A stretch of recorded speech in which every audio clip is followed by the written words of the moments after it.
Vous l'avez accusé d'assassinat,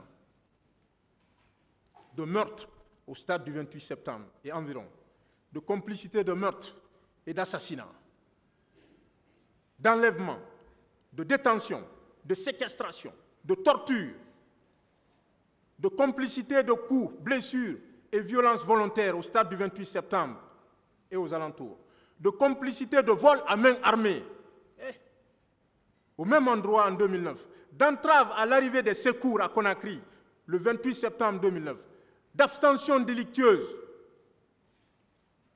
et de non-assistance à personne en danger. Tout ça pour lui, en un laps de temps. Vous n'aviez pas le droit, monsieur le procureur, puisque la culpabilité par abstention est impensable, impossible devant ce tribunal. Vous n'en aviez pas la possibilité, le droit vous l'interdit, en tout cas le droit. Mais malheureusement, comme je le disais tout à l'heure, l'erreur initiale de ce dossier concernant le colonel Moussa Tchebro Camara, c'est d'en faire une affaire criminelle en ce qui le concerne. Alors qu'il s'agit d'une haine des narcotrafiquants à son égard. En effet, le colonel a empêché sous toutes ses formes le narcotrafic. Vous savez, quand on s'en prend au cartel de la drogue, on devient l'ennemi numéro 1 à abattre. Voilà son problème. Il me semble que le 28 septembre 2009 est un prétexte pour tout simplement le nuire. Pour nous, tout était planifié après la grande découverte des précurseurs et laboratoires clandestins pour la fabrication de la drogue synthétique dans les quartiers de Conakry et de Doubreka. Tout le pays y compris. On disait que la Guinée était une plaque tournante du trafic international de drogue dans la sous-région africaine. Et c'est lui qui combattait ça. Et depuis, le colonel Tchebro est dans le collimateur des réseaux mafieux. Et le 28 septembre 2009 a juste accéléré le processus à l'effet de ternir son image à jamais. C'est pourquoi, à toute occasion de saisie de drogue, nous avons été tous témoins de cela, la semaine qui suivait était réservée à la presse écrite et aux réseaux sociaux, avec le slogan « Le colonel Tchebro doit aller à la CPI », parce qu'on voulait que le procès se tienne à la CPI à ce moment. Le colonel Tchebro doit aller à la CPI, le colonel Tchebro doit aller à la CPI. Il y en a qui sont même dans cette salle. Tout simplement parce qu'il a saisi de grandes quantités de cocaïne. Les preuves, les documents sont encore là, c'est fiable. Tout comme vous, Monsieur le Président, Messieurs les assesseurs, j'ai lu intégralement l'ordonnance signée par les 3 juges d'instruction qui ont demandé le renvoi du colonel Moussa Tchebro Camara devant ce tribunal. Il n'y a pas un seul mot à décharge, pas un seul. Tout est construit pour fabriquer un coupable, mais je dis bien fabriquer. Tout est fait pour fabriquer un coupable. Cela ne me surprend guère. Pour le cartel de la drogue, M. Moussa Tchebro Camara ne peut être innocent. S'il était innocent, vous imaginez la tête que ferait la communauté des narcotrafiquants quand les patrons d'un tel cartel désignent un coupable, ils désignent le colonel Moussa Tchebro Camara. Ils veulent sa peau comme ils le disent dans leur jargon, ils veulent sa peau. Mais ils ne l'auront pas avec vous, Monsieur le Président. Je suis convaincu.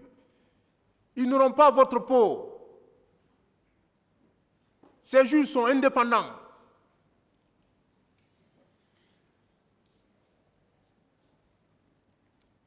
Ils ne se fonderont que sur les éléments de ce dossier, pas ceux qui tournent là, en périphérie. Monsieur le Président, Messieurs les assesseurs, il y a 15 ans que je plaide Mais je n'ai jamais vu un tel acharnement. L'acharnement contre mon client. Une détermination phénoménale. Or, nous le savons, on nous apprend ça à la fac. L'acharnement est la première source d'erreurs judiciaires. Maître Keita, spécialiste des erreurs judiciaires à la fac, va vous le démontrer par la suite. Ainsi, lorsque le colonel Tchebro affirme ici qu'il est victime d'acharnement, il n'a pas tort. Je suis convaincu que cet aspect majeur du dossier n'a pas échappé à votre attention. J'aurais pu m'arrêter là. Oui, j'aurais pu m'arrêter là. Parce que je sais que je suis convaincu que vous m'avez compris, les trois juges m'ont compris. Ils m'ont compris. Mais par déformation professionnelle, nous les avocats, nous aimons vous embêter les juges. Nous aimons vous embêter. Nous sommes convaincus que vous êtes convaincus, mais nous avançons, nous parlons, nous développons. Nous continuons d'expliquer. Permettez-moi alors, Monsieur le Président, de vous embêter, messieurs les assesseurs. Mais je ne ferai pas comme le parquet ou les parties civiles. Je sais que votre disponibilité d'esprit est intacte, toujours intacte. Le monde entier est fier de vous. Permettez-moi de vous embêter, parce que c'est aujourd'hui qu'est arrivé colonel Blaise Goumou. Colonel Blaise Goum, c'est aujourd'hui qui est arrivé. Officier supérieur de gendarmerie, magistrat militaire de renom, c'est aujourd'hui qui est arrivé. Puisque c'est aujourd'hui qui est arrivé, sinon la mission d'encadrement des manifestations, en se positionnant en arrière-plan pour éviter les débordements et les casses, n'entre-t-elle pas dans la mission de sécurité publique confiée aux services spéciaux par le président Dadis? Est-ce que c'est aujourd'hui qu'il faut remettre en cause la nécessité des patrouilles diurnes et nocturnes des services spéciaux? Non. On affirme d'un côté que vous n'avez rien fait. Vous n'avez rien à chercher au stade du 28 septembre parce que vous n'étiez pas chargé du maintien d'ordre. De l'autre côté, on dit que vous avez manqué à vos obligations. Vous n'aviez pas accompli votre mission. Vous ne voyez pas cette contradiction? Cette contradiction flagrante n'a pas échappé à l'attention des respectueux magistrats. Qui a dit dans ce dossier que M. Blaise Goumou a assassiné ou a donné la mort à quelqu'un? Personne. Personne ne l'affirme, a fortiori de le prouver. Personne ne l'affirme. Il ne devrait pas être ici. On pose la question au colonel Tchebro ou au colonel Blaise de savoir s'il était possible, le 28 septembre 2009, de trouver des grands bandits parmi les manifestants au stade. Mais comment pouvait-on savoir que le colonel Tchebro était l'officier le plus gradé pendant un tel événement caractérisé par la débandade? Non. Est-ce qu'il est fondé en droit de dire que le commandant Tchebro est présumé responsable du meurtre de deux manifestants, présumé responsable de deux manifestants par ses gendarmes sur la terrasse du stade du 28 septembre? Colonel Blaise n'a-t-il pas déclaré ici, déclaration confirmée par M. Sori Kondé, qu'il y avait 3 équipes de patrouille, qu'une équipe était dirigée par M. Farimba Kamara, commandant, la deuxième équipe de patrouille par M. Sori Kondé, à l'époque des faits, capitaine, et la troisième équipe par lui-même. Comment peut-on expliquer le fait que les 2 autres ne soient pas renvoyés au même titre que Blaise Goumou devant ce tribunal? Il faut l'expliquer. Il n'y a jamais eu de réponse, jamais. M. Ibrahima Kamara, dit Kalonzo, qui n'était même pas au stade. En tout cas, ce n'est pas prouvé. Des spéculations sur sa présence au stade, mais pas des spéculations sur ce qu'il a fait. Mais c'est ahurissant dans un procès criminel.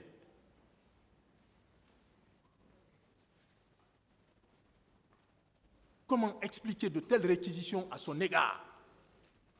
Il n'est même pas établi qu'il était au stade. La contestation, c'est au sujet autour de sa présence au stade. Mais on ne dit même pas ce qu'il a fait au stade. On parle de supputation, de supposition, pour dire non, il était responsable. Mais c'est inimaginable. Ces avocats ont lavé la front. Je suis fier d'eux. À supposer qu'il ait été au stade, à supposer. Qu'est-ce qu'il a fait de répréhensible? Ce n'est pas prouvé.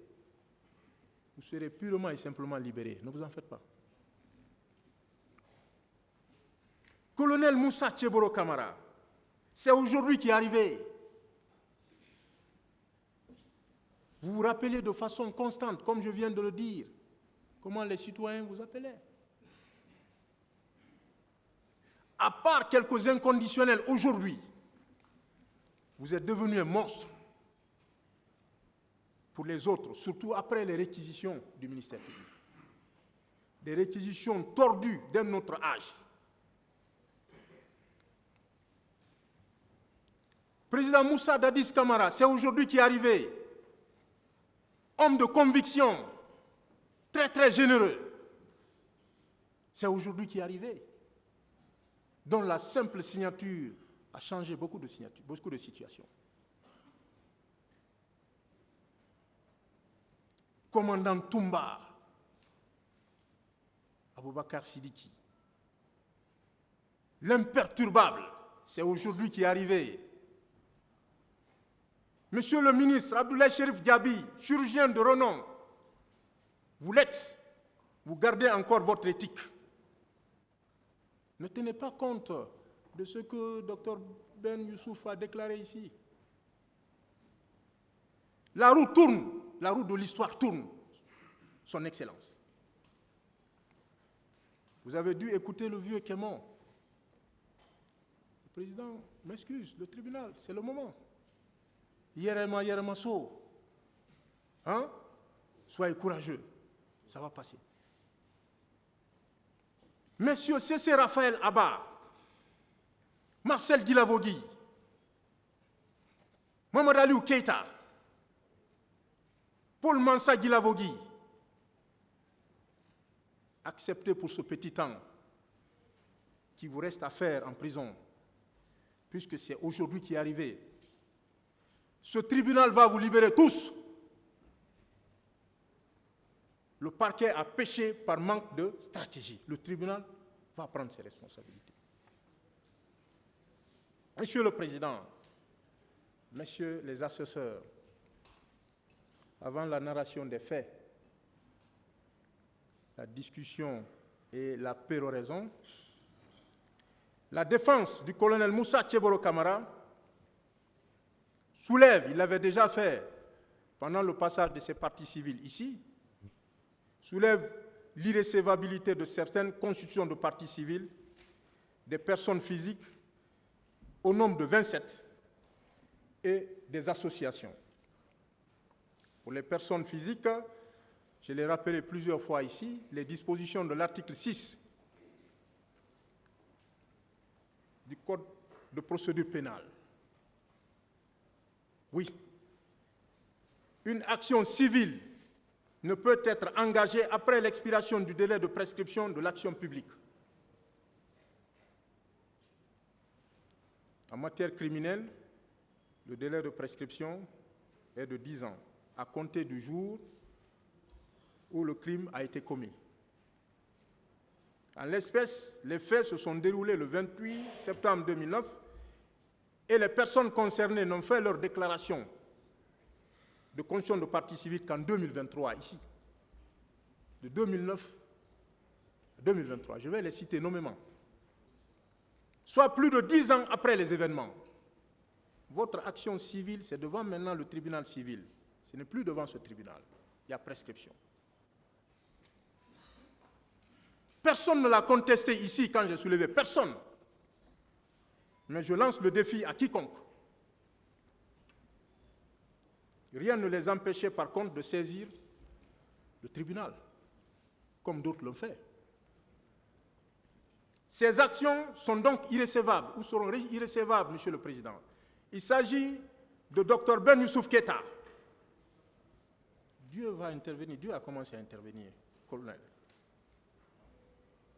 Dr Ben Youssouf Keïta, déclaration à l'audience du 11 avril 2023. Oumar Djoubati, déclaration du 2 mai 2023. Mahmoudou Konté, l'audience du 3-5-2023.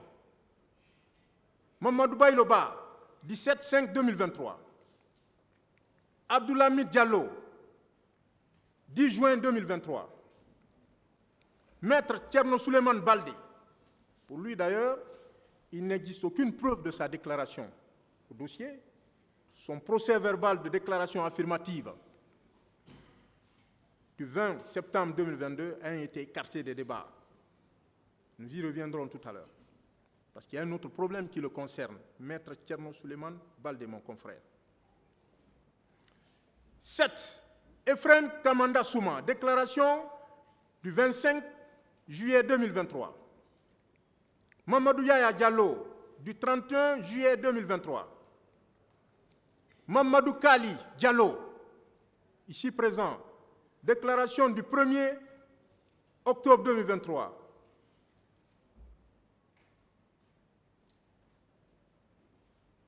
Dont la situation n'a aucun rapport avec les événements du 28 septembre.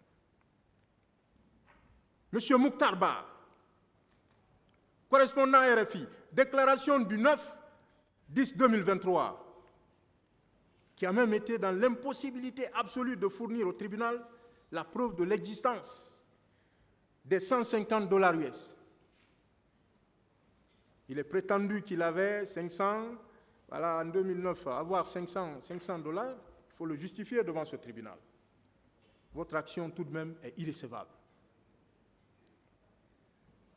Mamadou Djoulde Baldé, constitution du 23-5-2023. Mamadou Djouma Diallo, déclaration du 10-10-2023.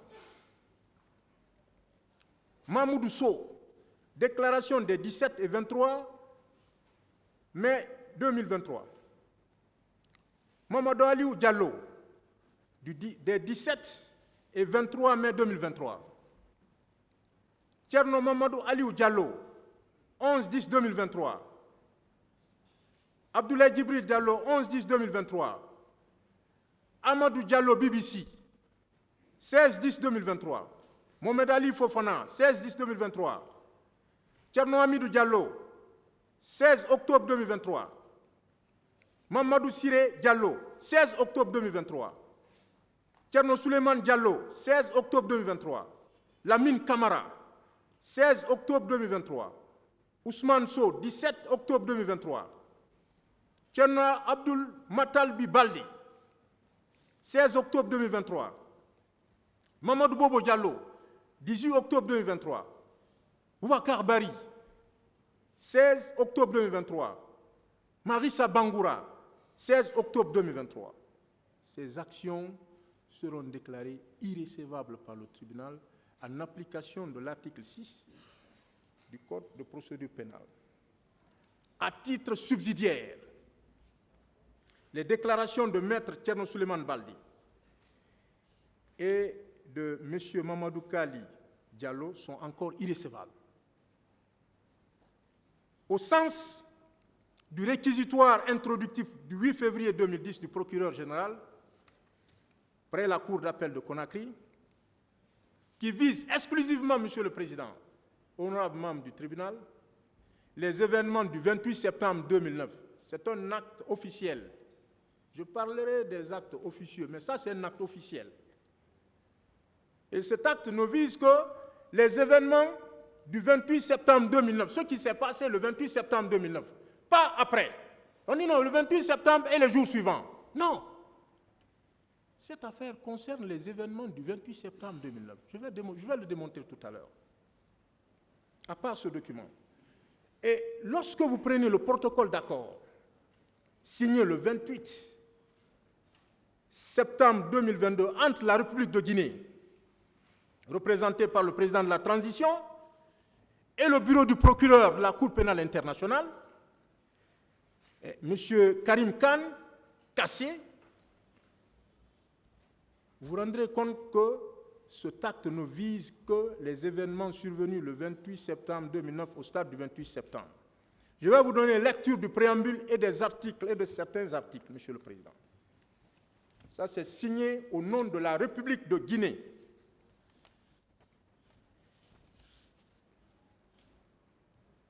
Avec votre permission.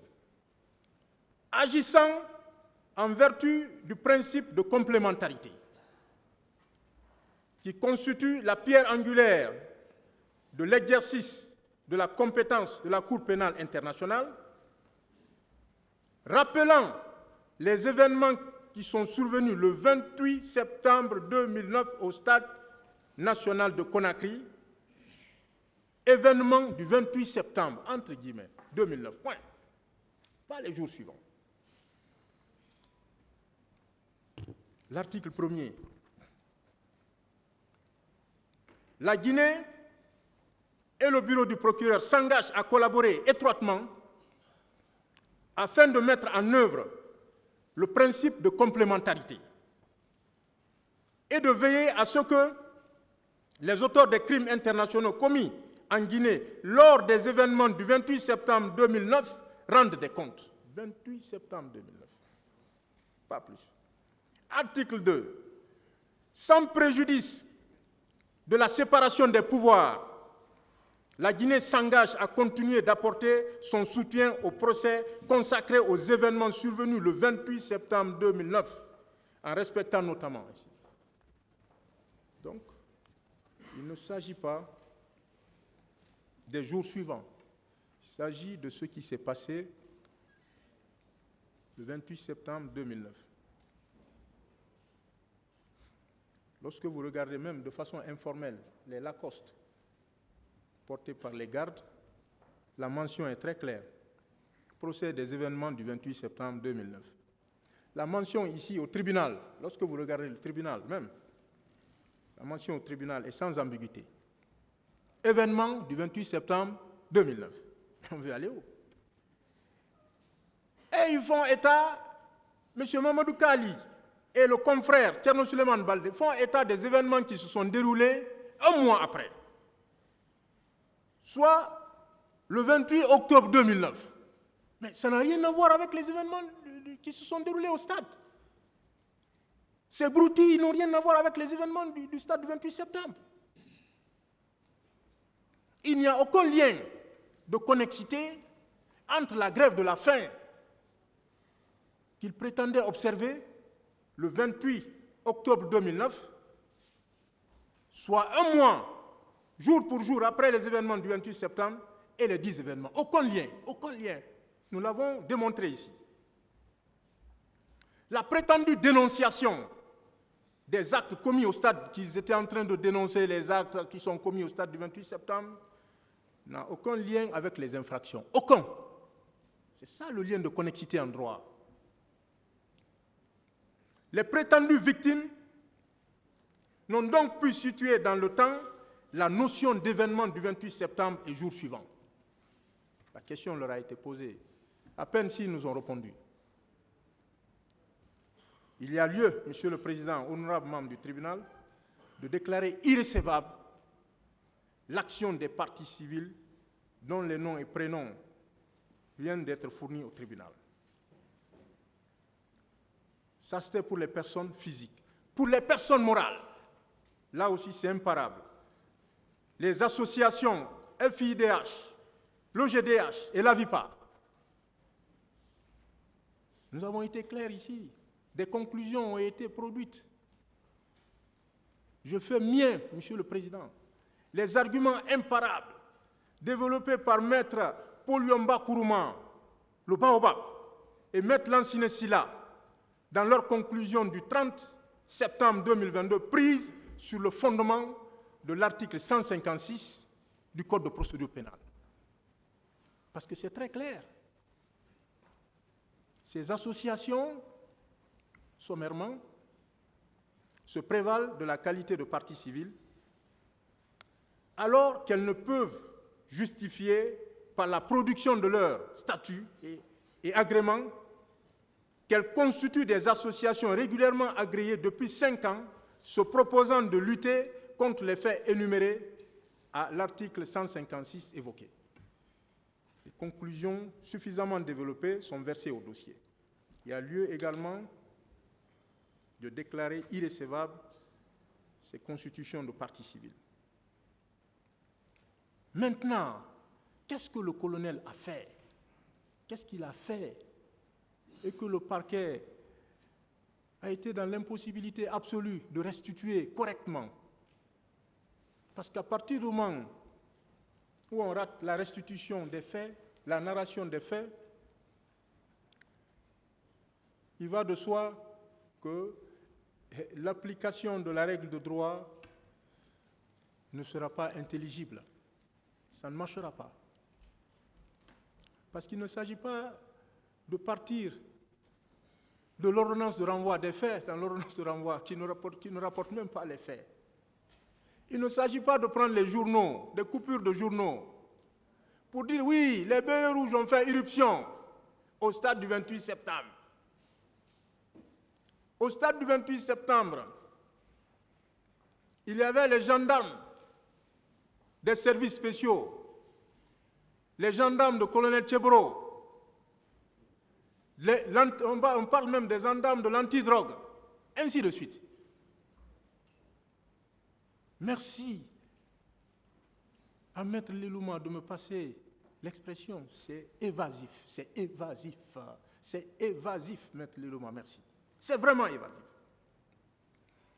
Les faits, on néglige les faits. Pourtant, c'est la partie la plus importante. Parce que ce qu'on doit dire à ce niveau doit être crédible. On ne doit pas partir d'une logique de regroupement. On doit dire ce que le commandant Toumba a fait. On doit dire ce que M. Cessé Raphaël a fait. On doit dire ce que le président Dadis a fait. On doit être capable de dire ce que Kalonzo a fait, Ibrahima Kamara. On doit être capable de dire ce que le colonel Moussa Tcheboro Kamara a fait. On doit être capable de dire ce que le colonel Blaise Goum a fait. On doit être capable de dire ce jour ce que Marcel Guilavogui a fait. On doit être capable de dire ce que Mamadou Keita a fait. On doit être capable de dire ce que Paul Mansa Guilavogui a fait. On doit être capable de dire ce que le colonel Abdoulaye Chérif Gabi a fait, individuellement. On groupe les gens, on part. C'est pourquoi j'ai dit que la stratégie, quand vous manquez, vous ne pouvez pas rattraper. Non, c'est fini. On ne doit pas grouper, on doit dire individuellement. Moi, je vais vous dire tout de suite ce que le colonel a fait. Au moment des faits, c'est constant. Le colonel Moussa Tcheboro Kamara était ministre à la présidence chargé des services spéciaux, de la lutte contre la drogue et le grand banditisme. Ses bureaux se trouvaient au camp Al-Fayher. Dans la matinée du lundi 28 septembre 2009, le colonel sort de son bureau, comme à l'accoutumée pour rejoindre son domicile à Dixine, cité ministérielle, pour prendre un bain, comme il a dit ici, jouer avec sa fille pendant un bref temps, avant de replier dans ses services au camp Al-Fayher Diallo. Vers Bellevue, le quartier Bellevue, il informe le colonel Blaise Goumou, ici présent, de sa volonté de passer sensibiliser les manifestants à l'esplanade, comme il en avait l'habitude lors des manifestations à Conakry. Comme prévu, le colonel passe à l'esplanade, effectivement, où il trouve un public non hostile qui l'applaudit dès sa descente de voiture. Et il pointe sur le public. Enthousiaste, ce public, dans l'espoir qu'il pouvait jouer sa partition pour calmer les esprits et apaiser la tension sociopolitique qui préoccupait ce jour tous les Guinéens, tant de l'intérieur que de l'extérieur. Sans se préoccuper de prendre contact avec les forces de l'ordre en face de ce public, jusque-là pacifique, le colonel Tchebro monte d'abord sur la mamba de la police dans le but de faire porter son message de sensibilisation au public qui l'ovationnait. Mais comme il n'était pas assez audible, le colonel Tchebro a décidé de descendre de la mamba et progresser à pied dans la foule, comme on le voit dans les images ici, on l'a vu dans les images, dans les éléments audiovisuels projetés, en compagnie de son garde du corps, coiffé de béret rouge. Ça fait mal. Ces faits, je dis bien ces faits, sont confirmés par l'un des témoins de la partie civile. Ce que j'ai dit là jusqu'à ce niveau, c'est confirmé par un des témoins de la partie civile. En l'occurrence, M. Boubacar Al-Gassimou Diallo. Et confirmé, tenez-vous bien, par 26 parties civiles, entendues ici. 26 parties civiles. Celui qui se dit victime, qui confirme ce qu'il a dit. Nous n'allons pas manquer de les citer au procès historique. 26 parties civiles. Madame Abibatou Kamara, à l'audience du 15 février 2023, Madame Ami, il a fait demi-tour pour se rendre au stade du 28 septembre et s'enquérir de la réalité. Au carrefour de Donka, il trouve le général Ousmane Kamara, dit Bafoué, de la CMIS et ses hommes. Il demande à Bafoué les raisons pour lesquelles ils sont à une telle distance pendant que des tirs sont entendus au stade du 28 septembre. Puis, sans comprendre le motif de leur retrait, le colonel fonce sur le stade du 28 septembre. Il descend devant le portail et progresse à pied où il rencontre dans la grande cour le commandant Toumba sans armes avec quelques leaders en progression vers la sortie. Continuant, il voit M. Selouda Diallo, M. Baouri et autres dans la cour du stade, entre le palais des sports et la grande sortie de la tribune. Pas sur la pelouse. Il échange deux mots avec Ella Selouda Diallo et entre-temps, à quelques mètres de là, c'est feu Jean-Marie Doré qui crie au secours, colonel Tchebro. Il demande au groupe de Selou de rester sur place dans le but de récupérer feu Jean-Marie Doré, gravement agressé par 2 bérets rouges. Dans sa progression vers feu Jean-Marie Doré, les 2 bérets rouges lui braquent l'arme de ne plus avancer d'un pas de plus. Prenant le risque, il crie sur ces jeunes forcenés, comme feu Jean-Marie Doré lui-même le dit dans son témoignage, militaires, et leur demande de tirer sur lui, s'il le peut. Pris de peur, ces 2 bérets rouges quittent la scène et Jean-Marie Doré est récupéré blessé. Entre-temps, quelques militaires en camouflage agressent Dalin et lui-même le colonel. En effet, le colonel Tchebro reçoit quelques coups violents de bâton au niveau de ses hanches, en prenant Elhadj Dalin, tombé dans cet accrochage instantané.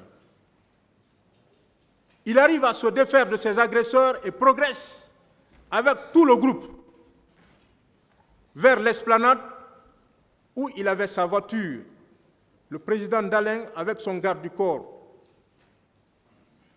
le garde du corps du colonel le béret rouge, feu Jean-Marie Doré, avec lui-même et M. Baouri, qui marchaient dans le même groupe en direction de l'esplanade. À la sortie juste à l'esplanade, le colonel prend le volant et demande d'embarquer les leaders blessés dans sa voiture en direction de la clinique Ambroise Paré. Au niveau de la Fondis, il rencontre le convoi de la police nationale, dont le directeur général de la police nationale d'alors, M. Abba Valentin, qui a témoigné ici, le général Ousmane Kamara Di Bafoué et leurs équipes, c'était aux environs de 12 heures.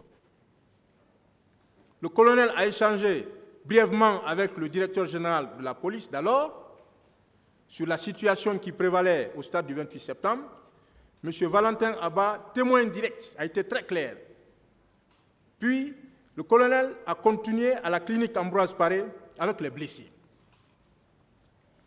À sa demande, la demande du colonel, le président de l'UFDG, El Hadji Cellou Dalein Diallo, a été reçu aux urgences pour les premiers soins. C'est dans ces circonstances, arrêté avec M. Bahouri à côté de sa voiture, à la porte principale de la clinique, que le groupe de Bérets Rouges est arrivé au même moment que Toumba et certains leaders blessés à la clinique. Ils ont garé leur pick-up du côté opposé du bâtiment abritant la clinique Ambroise Paré. Deux jeunes militaires coiffés de bérets rouges se sont détachés, grenades à la main. Ils ont traversé et ont menacé de faire sauter la clinique si on ne sortait pas, et là c'est Cellou Dalein Diallo devant. Immédiatement, le colonel Tchebro a ordonné de ramener El Hadji Cellou Dalein Diallo dans son véhicule.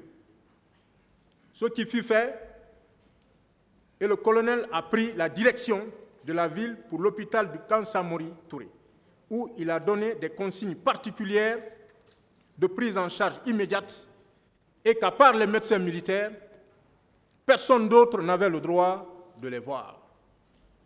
Le colonel Tchebro est resté jusqu'à ce qu'il soit rassuré par le médecin-chef adjoint, Dr Bangoura Saloum, que la vie de El Hadji Cellou Dalein Diallo et de M. Bahouri et consorts n'était pas en danger. Il a quitté pour le camp Alpha Yaya Diallo afin de rendre compte au président Dadi sur le rôle qu'il a pu jouer ce jour. Informé de la situation, le président Dadis, ému, lui a aussitôt ordonné de repartir avec le Premier ministre Komara et le ministre Koutoubou Sano dans le but de ramener tous les leaders blessés à la clinique Pasteur et à ses frais. C'est ainsi que le colonel Tchebro, en compagnie du Premier ministre Komara et du Premier ministre Koutoubou, se sont rendus au dispensaire du PM3 et à l'hôpital militaire du camp Samori Touré, comme instruit. Et c'est comme ça que tous les leaders ont été admis à la clinique Pasteur sous la sécurité d'une équipe des services spéciaux jusqu'au retrait du dernier leader blessé. C'est ça, c'est ce qu'on appelle le rappel des faits. Tant qu'on ne réussit pas à progresser ainsi, personne ne sera condamné. Personne. Parce que chacun, s'il y a des rôles qui ont été joués, chacun a joué un rôle. Et individuellement, on n'apprend cela à personne. La responsabilité pénale est individuelle. Et lorsque je vous ai pratiqué, je le rappellerai tout à l'heure. Donc, le ministère public et les partis civils me diront « Ah bon, ça ce sont vos faits à vous, hein ?» Mais oui, ce sont nos faits à nous. Oui, les partis civils ont certainement oublié le slogan selon lequel chacun a son 28 septembre, dont elle est à l'origine et qui devait inspirer le parquet. Oui, chaque accusé a son 28 septembre. Contrairement aux déclarations fantaisistes de certaines personnes